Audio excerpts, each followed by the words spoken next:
On the 19th of July, 1953, the second Duke of Westminster, Hugh Grosvenor, died at 74 years of age in northern England.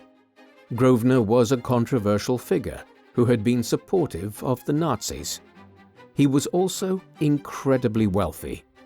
The death duties or inheritance tax on his estate in 1953 was £17 million, over £400 million in modern terms. 90 years earlier, commentators had speculated that the Grosvenors were the wealthiest family in Europe. Who were the Dukes of Westminster and their ancestors, and how had they acquired their vast wealth? This is the story of the Grosvenor dynasty, London's wealthiest landlords. The Grosvenor family came to prominence in England in the 17th century, but their roots go back much further, at least as far as the 12th century. There is a record from that time of a Robert le Grosvenor receiving a grant of lands at Budworth in Cheshire. The surname le Grosvenor is an occupational one. Gros means fat or great in the French language, which the Normans had brought to England in 1066, while Veneur means huntsman. Therefore, le Grosvenor was a means of saying that Robert was the chief huntsman. Robert most likely held this position at the regional court of Hugh de Cervelloch, 5th Earl of Chester, the most important lord along the Anglo-Welsh border, with extensive estates in Cheshire and Flintshire. Another Grosvenor, referred to in the records of the time as Ranulf Grossum Venator, is recorded as having lands at Hume in Cheshire in the 1230s. By the second half of the 14th century, the family was important enough in Cheshire that one member, Robert Grosvenor, was given a knighthood.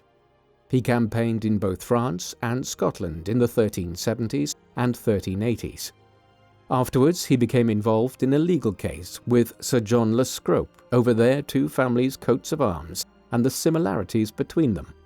This case gave rise to the claim that the Grosvenors were descended from a prominent companion of William the Conqueror, who had taken part in the Norman conquest of 1066, but there is no tangible evidence to support this claim. This was not unique. It was fashionable in late medieval and early modern England for upwardly mobile gentry and minor aristocratic families to trace their lineage back to the Norman conquest in imaginative ways. In the Grosvenor case, the link was probably invented. Nonetheless, the career of Sir Robert Grosvenor clearly highlights the rise to prominence in Cheshire of the Grosvenor family in the 14th century.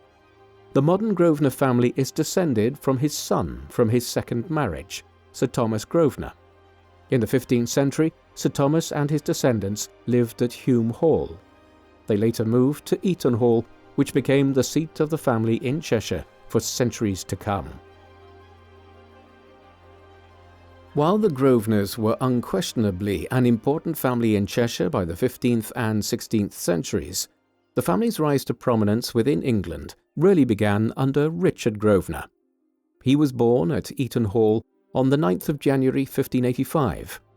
He formed important ties to other gentry families in his youth and was sent to study at Oxford when he was only 13 years old.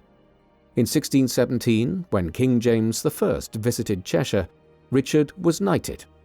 He then sat as an MP for Cheshire in the Parliaments of 1621, 1626 and 1628.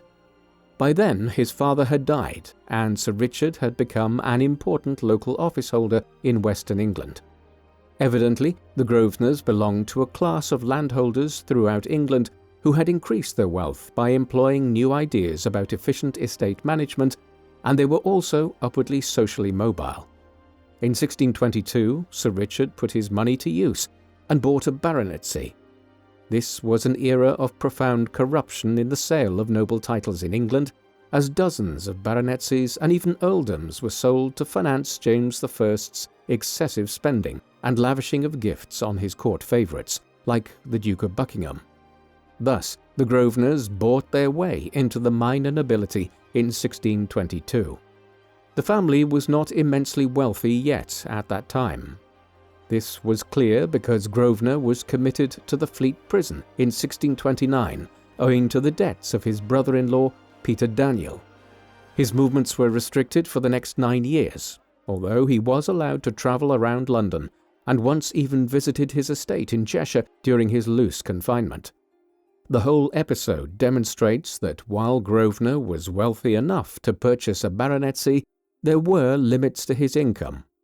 Despite his extended incarceration by the Crown government, he did not automatically side with Parliament in its dispute with King Charles I at the start of the 1640s, and he belonged to a party of moderates who attempted to prevent the outbreak of the First English Civil War in 1642.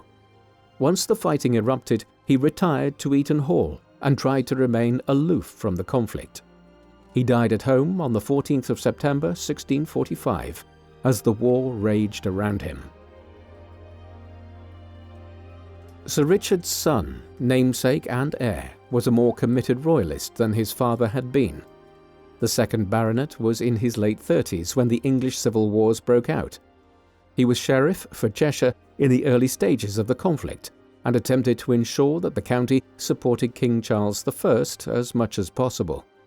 His royalism meant that he suffered fines and political marginalisation in the period after the execution of the king, in January 1649, when England briefly experimented with republicanism. He played a role in Booth's Uprising, a pro-monarchy rebellion in Cheshire in August 1659 against the government of the Commonwealth, which had become increasingly unpopular following the death of the Lord Protector Oliver Cromwell the previous September. While Booth's uprising failed, the monarchy was restored anyway in May 1660. Grosvenor was consequently rewarded for his loyal adherence to the Stuart dynasty by King Charles II. He died in 1665.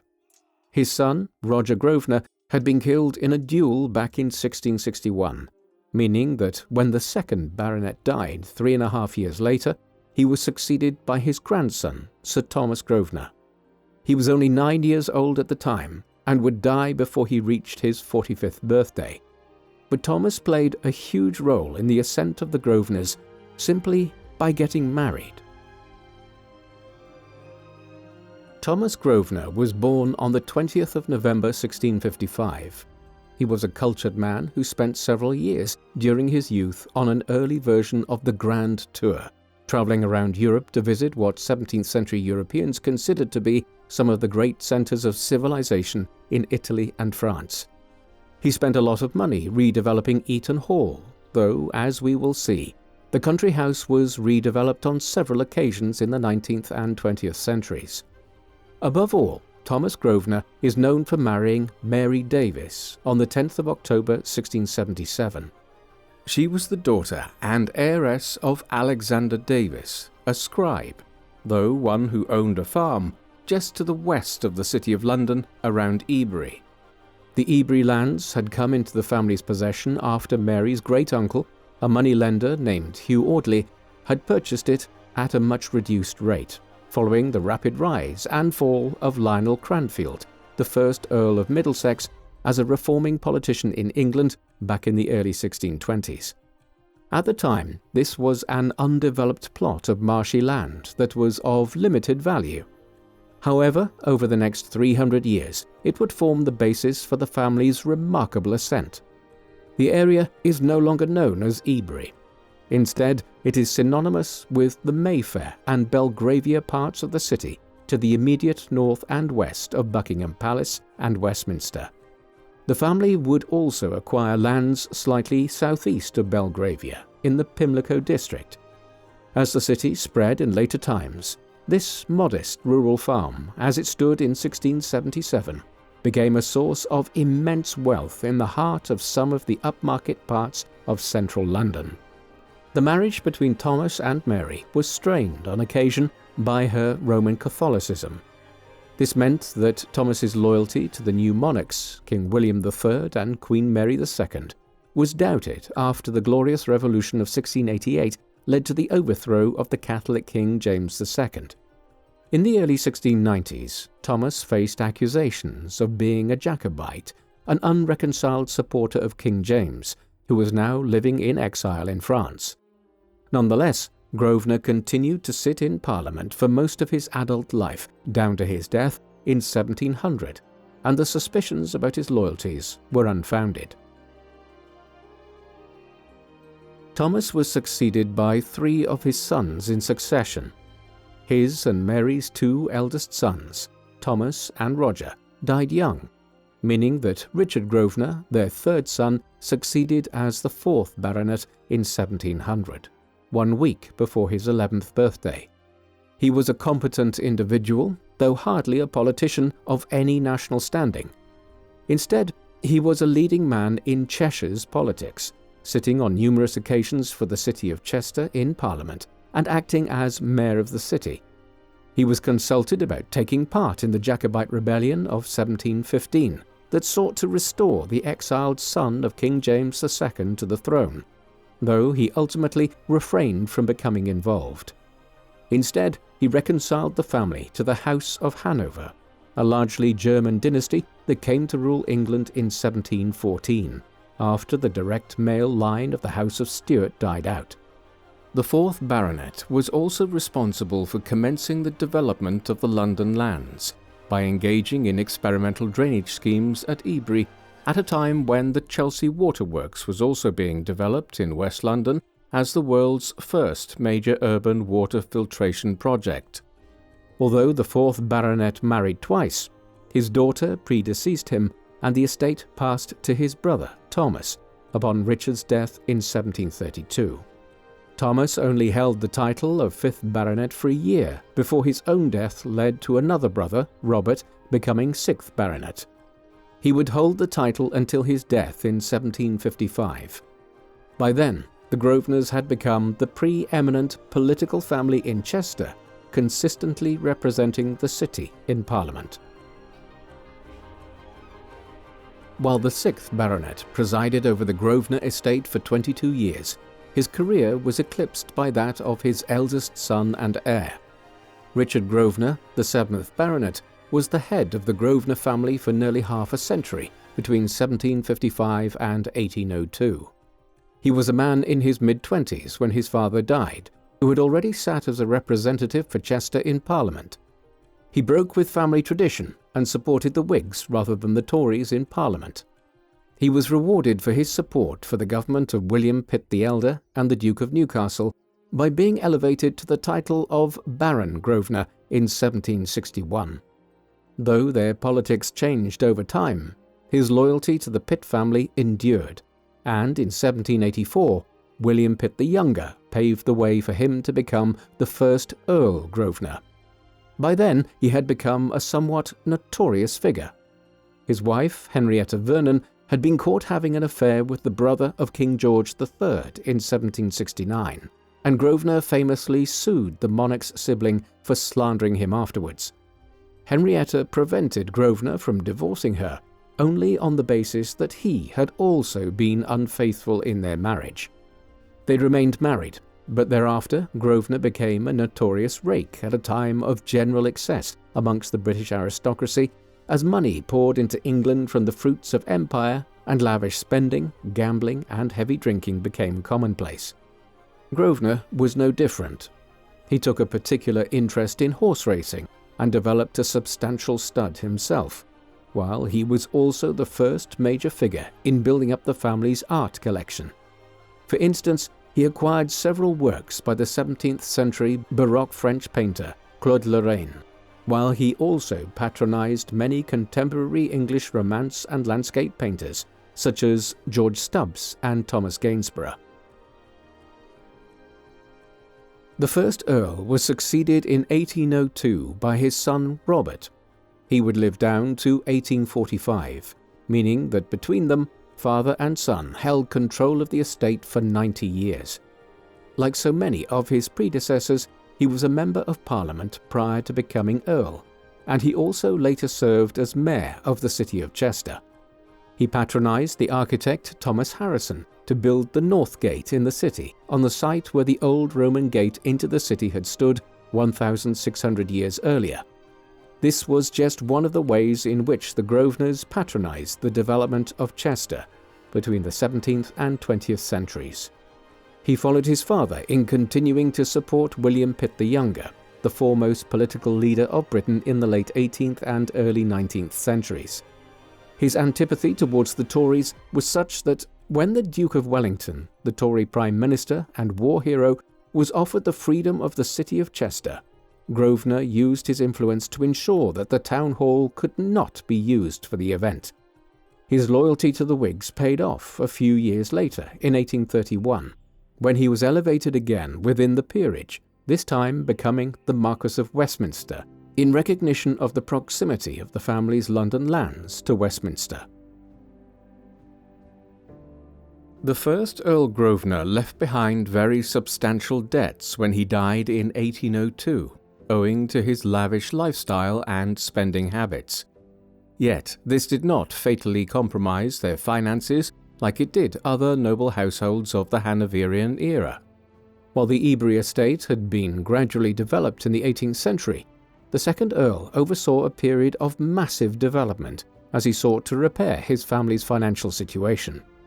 This was closely tied to the expansion of London as a city in the 18th and early 19th centuries. If we look backwards to around 1500, not long after the Tudors had come to power, London was little more than a large town by modern standards. Approximately 50,000 people lived here. The City of London, the walled incorporated borough, was almost completely confined to what is now central London on the northern side of the River Thames, running roughly from the Tower of London on the eastern extremity westwards to St Paul's Cathedral and along the Strand to the Temple area where the Inns of Court were located near the western extremity of the city.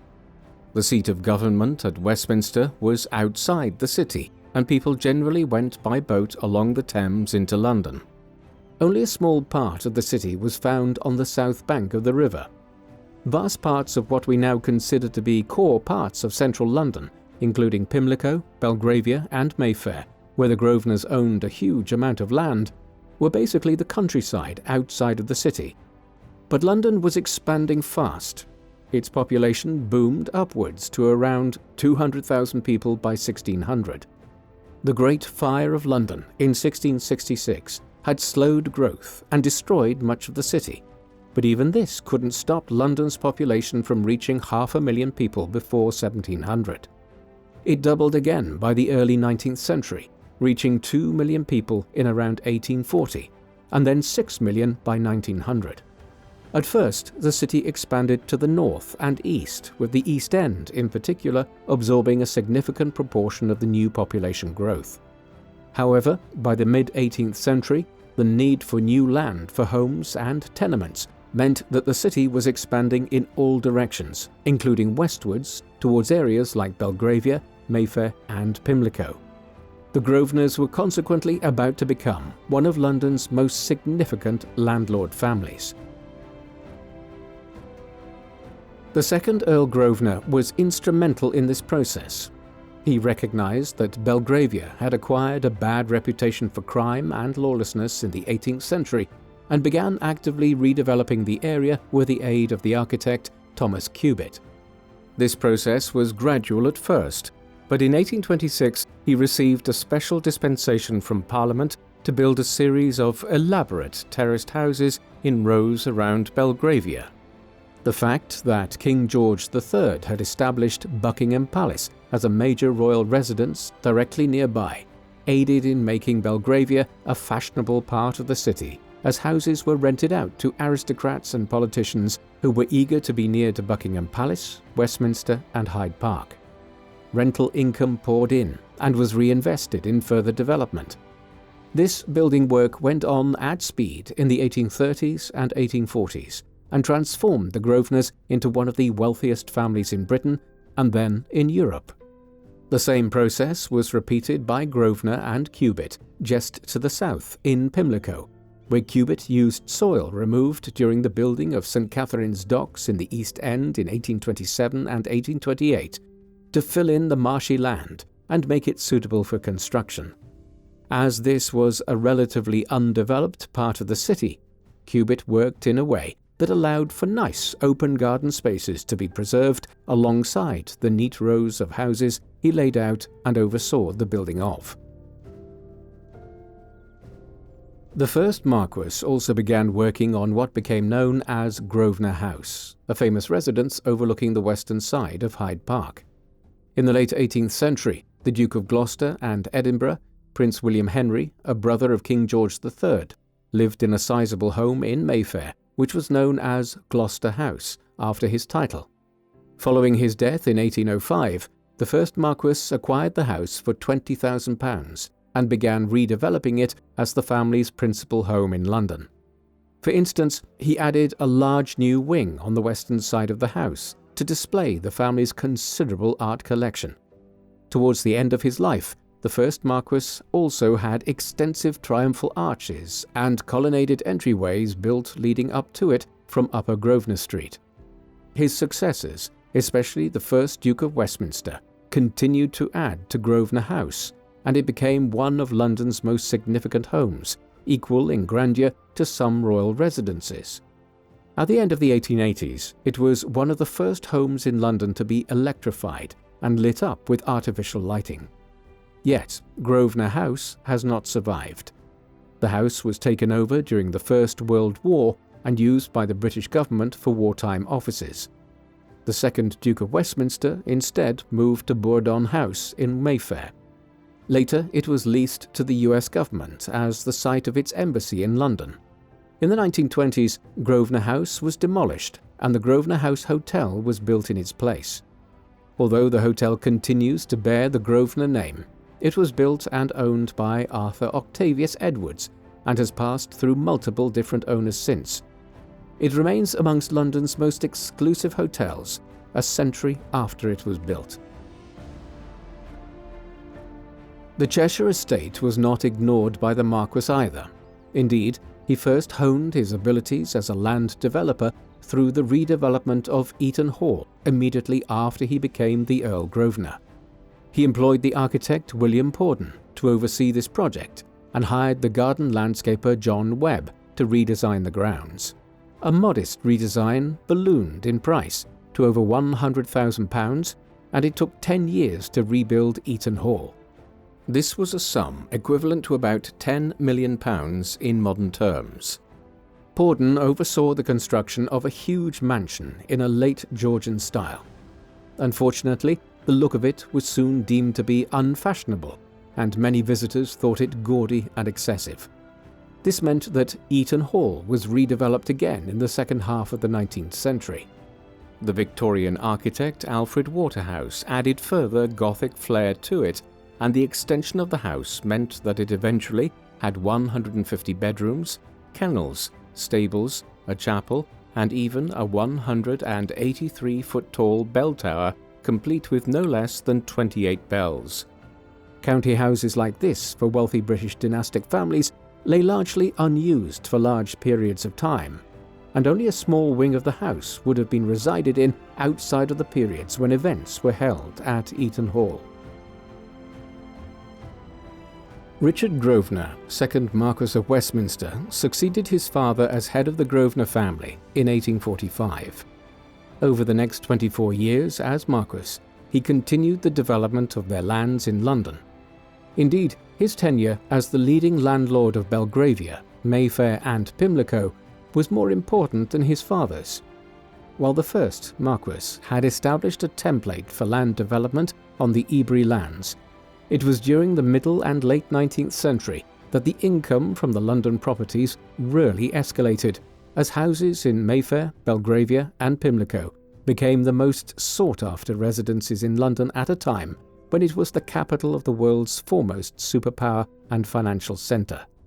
The London branch of the famous Rothschild banking family, for example, lived in Mayfair in the Victorian era.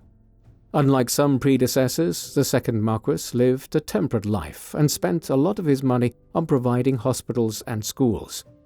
A statue in his honour was erected at Grosvenor Park in Chester in 1869 to reflect both his and the wider family's role in the city's development and its politics since the 17th century. The Grosvenor dynasty was also expanding to become more interconnected with the British aristocracy at this time. While many noble lines with a much richer heritage than the Grosvenors were heavily indebted after mismanaging their estates over several generations, they knew that the Marquess of Westminster had money. Hence, many of his daughters married into very ancient English aristocratic families. His eldest daughter, Eleanor, for example, married Algernon Percy, a member of the esteemed Percy family of northern England that traced their roots back to the Norman conquest, and which had been pivotal players in the Wars of the Roses in the 15th century. The Percys and the Nevilles had been the two pre-eminent noble households of the North for centuries. Algernon later became the fourth Duke of Northumberland. Another of the Marquess's daughters, Mary, became the Countess of Macclesfield after she married the future 6th Earl of Macclesfield, Thomas Parker, while Elizabeth, Jane and Caroline were all baronesses. The second Marquess's daughters were not the only notable members of the extended family. His younger brother, Robert, who was given the title Baron Ebury, was a noted traveller and diarist who visited North Africa in his 20s and published a book entitled Extracts from the Journal of Lord Robert Grosvenor, being an account of his visit to the Barbary Regencies in the spring of 1830. Popular accounts of Africa like this were important in the burgeoning scramble for Africa. After he returned home, he became a politician. In 1855, his attempts to introduce the Sunday Trading Bill in Parliament, banning businesses in London from opening on Sundays, led to a riot in Hyde Park, not far from Grosvenor House.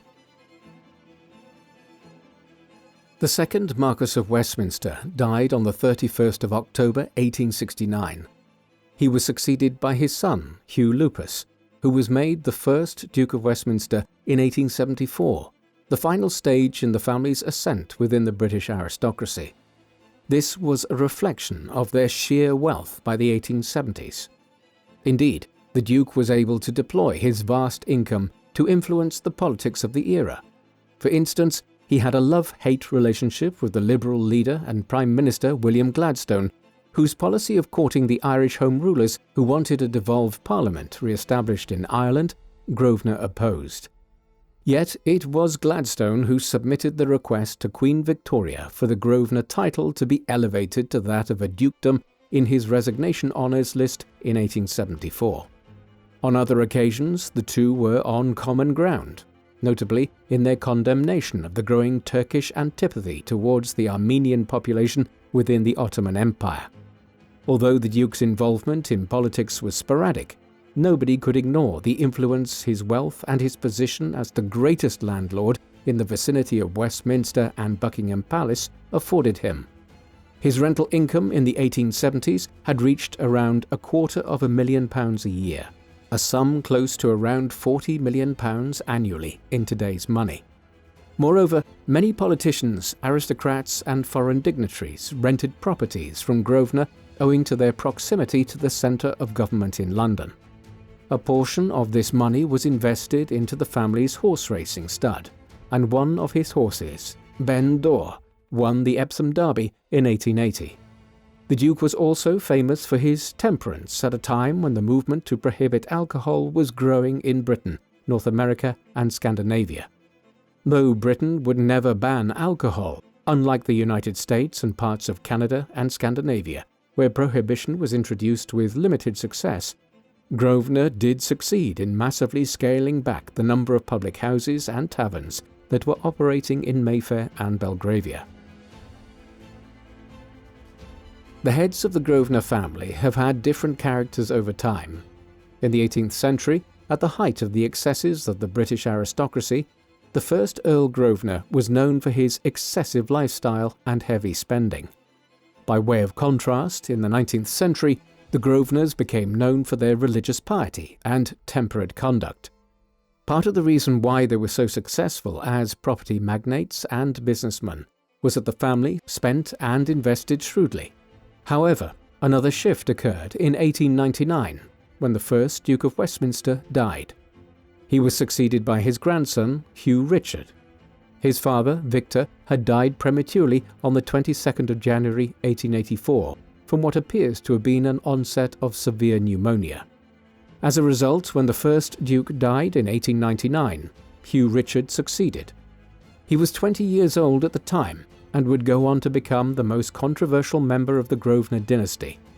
This was not apparent in his early years. On the surface, he was a model aristocrat. When he became Duke of Westminster in 1899, he was serving in South Africa in the early stages of the Second Boer War. He took part in the Olympics when they were held in London in 1908 in the motorboat event, and when the First World War broke out in 1914, he returned to active military service. He fought in both France and Egypt and was involved in the development of Rolls-Royce armoured cars during the early stages of the war as the various powers moved towards the development of the first modern tanks. The most controversial thing about the Duke during these earlier years was his love life. He was married 4 times and divorced on 3 occasions. On top of this, he had numerous extramarital affairs, one famously with Coco Chanel, and some of his marriages involved protracted periods of time when he lived apart from his wives before they divorced. The real issue with the second Duke, though, emerged in the interwar period as fascism rose in the 1920s and 1930s. He was anti-Semitic and concerned about the supposed influence of the Freemasons over Western society. Later, he joined The Link, a British organisation which aimed to foster ties between Britain's far-right movement and Nazi Germany. Even once the Second World War broke out following the German invasion of Poland on the 1st of September 1939, Grosvenor continued to hold sympathetic views towards the Nazis. In the weeks following Britain and France's declaration of war on Germany on the 3rd of September, in retaliation for the invasion of Poland, Grosvenor held a number of meetings in London with politicians and businesspeople who were in favour of reaching a negotiated peace with Germany. It has been speculated, probably with good reason, that Grosvenor was not just ideologically sympathetic to the Nazis, but was also concerned about the possibility of his extensive London properties being bombed by the Germans if the war continued. The war went on. London was bombed extensively in the Blitz, and Grosvenor became the most infamous member of the family on account of his former political views. In the early 1950s, in anticipation of the death of the second Duke of Westminster and the very significant amount of money which would have to be paid as death duties, the British name for inheritance tax at the time, the family decided upon a new business strategy.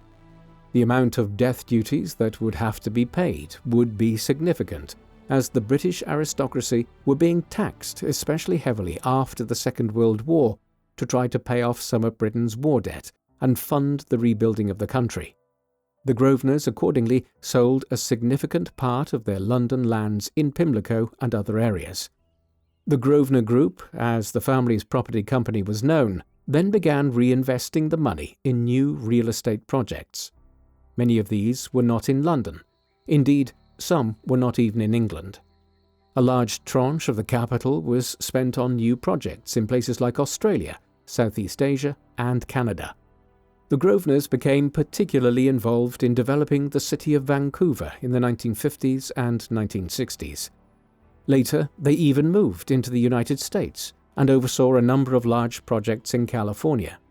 As a consequence, the Grosvenor Group today owns and operates both commercial and residential properties as diverse as the Liverpool One shopping centre in Liverpool, several shopping malls in Stockholm, Sweden, a number of condominium and apartment buildings with hundreds of units each in Vancouver, San Francisco, and Los Angeles, tower blocks in Shanghai, Tokyo, Hong Kong, and Beijing, and even commercial properties in regional French cities like Metz and Lyon. This strategy paid off. While property prices continued to rise in London, the rate of appreciation in places like Vancouver, Beijing, and Shanghai, since the Grosvenors diversified into them, has outstripped even the increase in London, compared to the base price in the 1950s and 1960s. The second Duke died on the 19th of July 1953 at 74 years of age. Despite marrying 4 times, only his first marriage had led to any children. These were 1 son and 2 daughters. The son, Edward, died in 1909 at 4 years of age owing to complications arising from appendicitis. As a result, the second Duke was succeeded by his cousin, William Grosvenor, a grandson of the first Duke. William suffered brain damage in his childhood years and could not live independently.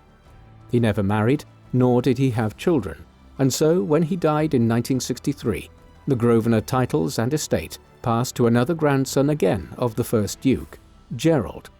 He was well into his 50s when he succeeded, and he died 4 years later, at which time he was succeeded by his brother Robert.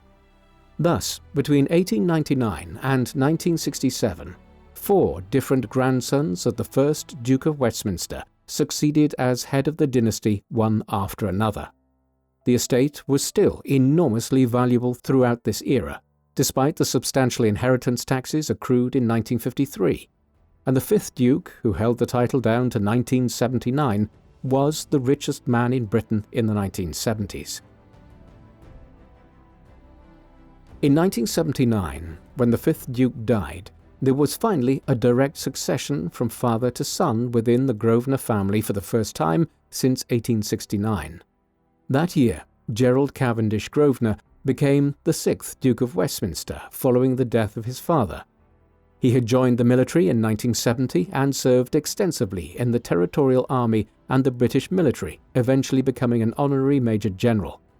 In the inaugural Sunday Times Rich List published in 1989, Grosvenor was listed as the 2nd wealthiest person in the United Kingdom, second only to Queen Elizabeth II, though the vagaries of how the Crown estate is held and managed meant that the Duke was the wealthiest person in the country in practice at the time. In 1978, a year before he became the Duke, he had married Natalia Aisha Phillips. She is a descendant of the great 19th century Russian poet Alexander Pushkin and of the Romanov dynasty that ruled the Russian Empire between 1613 and 1917, as Pushkin's granddaughter Sophia had married Grand Duke Michael of the House of Romanov. That couple later moved to London, where their children married into the British aristocracy and high society. Natalia is the great-granddaughter of Sophia and Michael. This means that the 3 daughters and 1 son of the 6th Duke are the great-great-great-great-grandchildren of Alexander Pushkin and are also descended from the Romanov dynasty. The 6th Duke of Westminster lived down to 2016. There was some controversy in his later years. His name was mentioned in connection with the Emperor's Club VIP scandal in New York in 2008, a prostitution scandal which gained widespread media attention owing to the links to the governor of New York at the time, Eliot Spitzer. This led to Grosvenor stepping down from some of his public-facing roles, though the media spotlight shifted away from the Duke before too long. When the 6th Duke of Westminster died on the 9th of August 2016, his sole son, Hugh Grosvenor, succeeded as the 7th Duke at 25 years of age. The young Duke's succession immediately made him the 6th richest person in the United Kingdom, according to the Sunday Times Rich List, with an estate worth an estimated £9.3 billion. It also came with a lot of media scrutiny. Owing to a complex set of inheritance trusts made by successive dukes during the 20th century and different legal mechanisms, the new Duke avoided paying the standard 40% inheritance tax that would have been imposed on an estate of this size in the United Kingdom. Admittedly, part of the issue was that the Grosvenor Group's property portfolio is now international in nature, with extensive holdings in New York, Los Angeles, San Francisco, Vancouver, Tokyo, Beijing, and Hong Kong. But even so, the Duke has been able to avail of a favorable tax loophole, which means that only 6% inheritance tax is paid every 10 years. In theory, the profit generated by the 34% that was not taxed in 2016 should more than pay for the 6% that is paid every decade, meaning that the principal wealth of the estate is never reduced, so long as the estate is managed in a competent manner. There was considerable public outcry at this inheritance tax issue in 2016, one that was still being cited years later as an example of the difficulties of imposing wealth and inheritance taxes in Britain. This was compounded in 2017 when the Paradise Papers, a massive tranche of leaked financial documents, revealed that the 6th Duke had funneled huge amounts of money into financial institutions in the Caribbean and Panama prior to his death to avoid taxes. As of 2025, the 7th Duke was listed as number 14 on the Sunday Times Rich List, with his estate worth nearly £10 billion. He has provided funding to charitable endeavours, such as a £1 million donation to the University of Oxford for research it carried out into COVID-19 vaccines during the pandemic of 2020 and 2021. The story of how the Grosvenor family became the richest family in Britain and possibly in Europe in the second half of the 19th century is truly unusual. Most of England's most esteemed aristocratic households had a family member who distinguished himself politically or militarily in the past in order to set the dynasty on the road to power and riches. The Churchill family, for instance, owed its rise primarily to the first Duke of Marlborough, John Churchill, who played a leading role in the Glorious Revolution of 1688 and then served as England's wartime leader during the War of the Spanish Succession. The Gascoigne Cecil family rose out of the gentry class via the political service and immense ability of William Cecil, Lord Burleigh, and his son Robert in the second half of the 16th century. The Grosvenors were different. The family moved gradually up the social ladder in Cheshire from the 14th century onwards, and then acquired a baronetcy in 1622, during an era in which these minor noble titles were effectively for sale in England. The family did not produce a spectacular politician on the national stage thereafter. Instead, a fortuitous marriage in 1677 brought them into possession of a huge block of land outside the City of London as it then existed.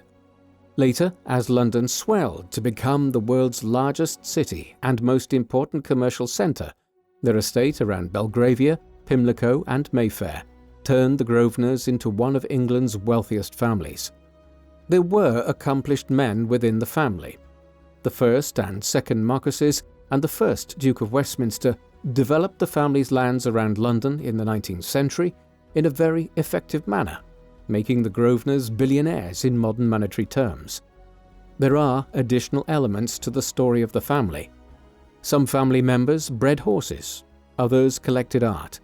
Some flirted with fascism, but the real heart of the story of the Grosvenors is a family that became incredibly wealthy owing to a fortuitous marriage, the expansion of a city, and some judicious development of a property empire. The result is a family that is still amongst Europe's wealthiest, 350 years after a marriage that nobody can have predicted the results of in 1677. What do you think of the Grosvenor family? Did they just get extremely lucky with the way in which they inherited lands around Pimlico and Belgravia that London expanded into as the city grew? Or were members of the family, like the first and second Marquis, visionaries who used their land to develop large parts of London in the 19th century? Please let us know in the comment section, and in the meantime, thank you very much for watching.